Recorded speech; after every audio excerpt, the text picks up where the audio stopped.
안녕하세요. 찬재개미입니다. 오늘은 FOMC를 앞두고 어제 나스닥이 하락을 했는데 지금 매수가 가능한지 또 어떻게 매수를 하면 좋을지에 대해서 여러분들에게 저의 생각을 이야기해 보도록 하겠습니다. 최근 좋은 상승을 보여주던 나스닥이 어제 약 2%나 하락을 했습니다.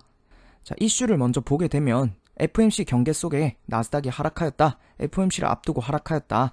자, 결국에 계속 별다른 큰 이슈보다는 FOMC 발표 전에 경계를 하면서 떨어졌다라는 이야기가 나오고 있습니다. 자, FOMC가 이번 주 2월 2일 날 발표가 있을 예정입니다. 약 0.25% 정도 상승하면서 마감할 것으로 예측이 되고 있는데 계속해서 자이언트 스텝, 그리고 저번에는 빅 스텝, 이번엔 조금 덜 상승하게 되는데 이것이 어떻게 주가에 영향을 미칠지에 대해서 궁금해하시는 분들이 많을 거라고 생각을 합니다.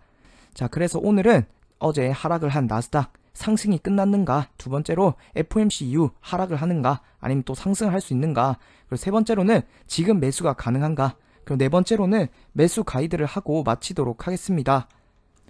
주제를 이야기에 앞서 제가 1월 29일 날 생방송을 했었는데 이때 나스닥에 대해서 이야기한 것들을 바탕으로 제가 지지선과 상승 추세선을 그어 놓았습니다. 그래서 이 부분을 활용을 해서 첫 번째 주제로 상승이 끝났나에 대해서부터 이야기해 보도록 하겠습니다.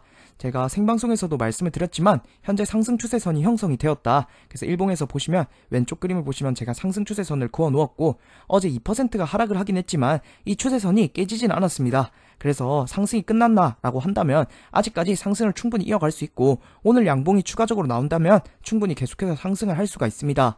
자, 그리고 오른쪽 그림을 보시면 제가 지지선, 자, 올해는 금리가 높기 때문에 큰 상승장이 불가능하다. 그래서 이런 식으로 박스권에서 움직일 가능성이 높은데 현재는 가장 하단의 박스권에서 움직이고 있다. 여기를 돌파하는 것이 중요하고, 그래서 제가 이번 주 첫 번째 날 양봉이 나오면 매수를 해야 된다라고 여러분들께 생방송에서 알려드렸었는데 실제로 양봉이 나오면서 이 박스권을 뚫지 못하고 다시 음봉이 나오게 되었습니다. 자, 그렇다면 FOMC 발표 이후 다시 하락이 가능한가에 대해서 이야기를 해보도록 하겠습니다. 제가 이번에는 박스권, 현재는 금리가 높기 때문에 시장에 돈을 풀 수 없는 그러한 시장이 될 것이다. 그래서 박스권이 형성이 될 것인데 이 FOMC가 또다시 상승할 것은 유력하지만 이 주가에 어떤 영향을 미칠지는 저희가 정확하게 미리 예측하는 것이 굉장히 어렵습니다. 예를 들면 0.25%가 상승하게 되면 빅스텝에서 좀 더 줄어서 상승을 했다. 그러면은 이 주식시장에는 좋은 영향을 미치지 않을까라고 생각을 할 수도 있고, 또 반대로 현재 금리가 0.25%만 오른다고 하더라도 4.75%로 굉장히 높은 금리이기 때문에 주식시장에는 악영향을 미친다. 이렇게 두 가지로 해석을 할 수 있게 됩니다. 그래서 저 같은 경우에 FOMC 발표 이후 주가 방향이 어떻게 되는지를 예측하는 것이 더 중요하다고 생각을 합니다. 제가 항상 말씀드리는 것처럼 회사의 가치, 호재, 뉴스 이런 것들 모두 중요하지만 저 같은 경우에 매수와 매도를 판단할 때에는 이 차트에 대해서 꼭 공부를 해야 된다라고 생각을 합니다.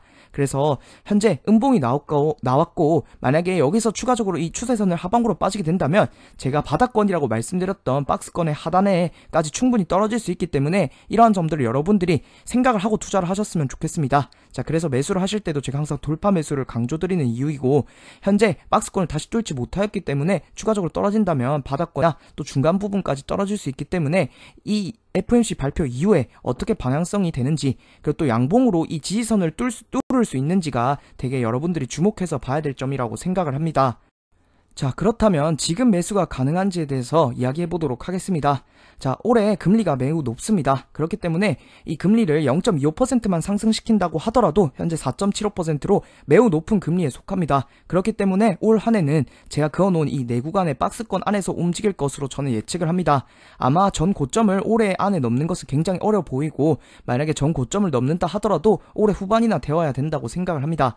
그렇다면 매수를 하는 입장에서 장기 투자, 나는 차트를 전혀 안 보고 그냥 장기적으로 10년 동안 홀딩을 할 거야 하시는 분들은 충분히 지금은 박스권에서 바닥 구간이라고 생각을 할 수 있기 때문에 적은 비중으로 조금씩 모아가는 방법도 나쁘지 않다라고 생각을 하고, 저처럼 추세를 따르는 추세 추종 매매의 경우에는 이 박스권을 확실히 돌파할 때마다 매수를 하는 것이 훨씬 더 안정적인 수익을 낼 수 있다라고 생각을 합니다. 그래서 여러분들이 잘 고민을 해보시고 나는 이런 방향으로 투자를 해야겠다 해서 선택을 하시면 좋을 것 같습니다. 자, 결론으로 매수 가이드를 하고 마치도록 하겠습니다. 현재의 상승 추세가 아직 마감되진 않았습니다. 하지만 FOMC 발표를 예측을 할 수는 있지만, FOMC 발표가 어떻게 될지는 예측할 수 있지만 이후에 주가에 어떻게 반영되는지를 예측하는 것은 굉장히 어렵고, 그래서 어떻게 반영되는지를 확인하고 매수하시는 것을 추천을 드리고, 이렇게 하는 것이 리스크 관리에 있어서 가장 도움이 된다라고 생각을 합니다.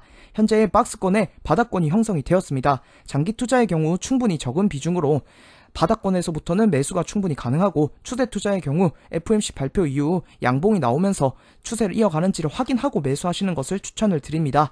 제 영상을 잘 참고하셔서 여러분들의 수익에 조금이나마 도움이 되었으면 합니다. 제 영상을 봐주셔서 감사드리고 다음에는 더 좋은 영상으로 찾아오도록 하겠습니다. 감사합니다.